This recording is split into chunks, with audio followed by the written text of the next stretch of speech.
Hi, are you a victim of a wrongful conviction? My name's Doug Dane, and this is your daily tip from my book, Mistaken Identity. I think too many people are stuck and struggling trying to get ahead in life. It's a case of mistaken identity.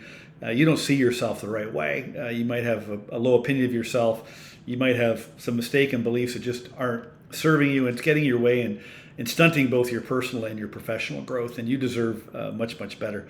So I was walking through Central Park the other day, and I was stopped by some students, and they were conducting research for a study of people being wrongly convicted. And they asked me about for my thoughts on it, and they asked me a couple of questions, and one of the questions they asked was, what do you think about police officers and how this contributes to wrongful convictions? That was an interesting question, and I thought to myself, what's going on for police officers where people are wrongfully committed, and they didn't really feed me a whole lot of information or ask me a whole lot of questions. They were just really kind of asked me for my viewpoint. I thought to myself, I think if they were suggesting that police were contributing to people being wrongfully convicted or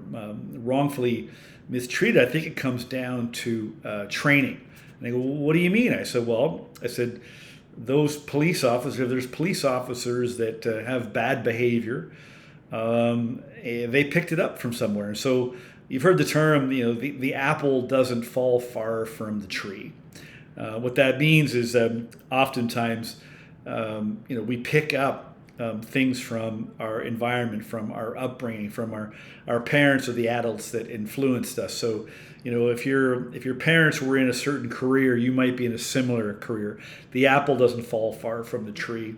If your parents, your mom or your dad or other people in your life acted a certain way, or mistreated you, or mistreated others, or mistreated themselves a certain way, you might have picked that up. The apple doesn't fall far from the tree. And so crime is like that. When you first commit a crime, at first you abhor it, like you feel guilty about it. But then through repetition, you become accustomed to it, to a point where then it becomes kind of the way that you are. So I was thinking about that little lesson in the context of this questioning about wrongful convictions and about police officers. Well, I thought, well, likely the apple didn't fall far from the tree, and so likely people in this situation that they were asking me about, probably at first it didn't feel right, but then they made some mistakes. They abhorred it at first. They felt guilty about it, but they became accustomed to it. And so you may have become a victim of your upbringing.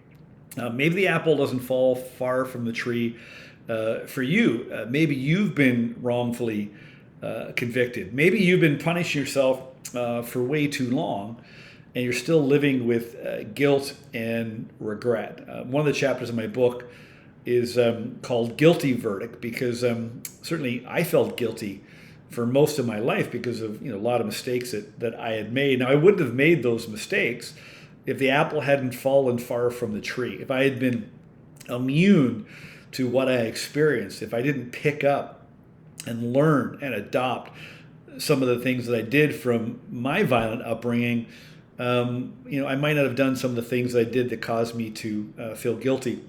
And we feel guilty for way too long. If you are wrongfully convicted and the truth comes out, you're set free.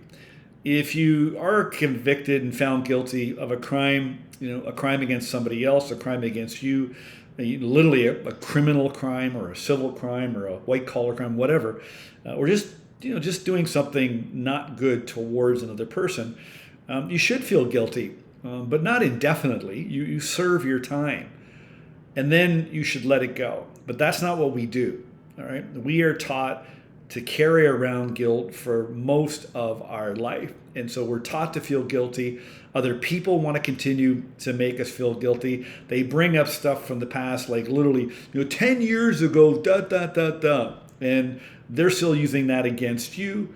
and you still feel guilty because maybe you were the one that made the mistake. And so whenever you're looking backwards on the past in a negative way is not good. If you're looking backwards on the past with a negative viewpoint towards you, it creates guilt. If you're looking backwards on the past with a negative viewpoint towards others, it creates resentment. And, I think that is a wrongful conviction. I think if you made a mistake in the past, would you have made that mistake if you weren't in that environment or in that situation? Did you learn to do it? Did the apple fall fairly close to the tree that caused you to do what you did, make the mistakes that you made? I think the big question is, did you learn from those mistakes? And can you change it? If you can, you need to forgive yourself and move on. And you definitely should not be feeling wrongfully convicted. Don't let anybody else wrongfully convict you, and don't wrongfully convict yourself if it's in your past. Let it go. That's the key to your future. Thank you.